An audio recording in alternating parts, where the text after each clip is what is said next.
O, eto. Ito yung ebidensya. Nakuha ko to doon sa harapan ng pintuan kung saan mo ko nila. Tapos tatanungin mo ko kung sino gumawa. Ikaw. O, hindi ka makapagsalita, di ba? Speechless ka. Kasi guilty ka. Alam mo, ang sama ng ugali mo. Susumbong kita kay tatay, pati kay Tita Rica. Dapat malaman nila yung totoo eh. Oh, go ahead. Talaga? I'm not scared. Kasi hindi naman totoo yung binibintang mo sa akin.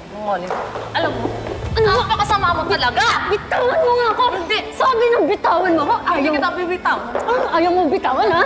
Ayaw mo bitawan? Di ako papayag na sirain mo ako sa parents natin. Kung akala mo, very demure at very cute silang ako, nagkakamali ka dahil papatulang kita! Ikaw! Ba't ba ayaw mo ko tantanan, ha? Pumayag na nga akong ikasal yung nanay mo sa tatay ko. Okay na sa akin eh, maging parte kayo ng pamilya. Bakit ayaw mo ko tigilan?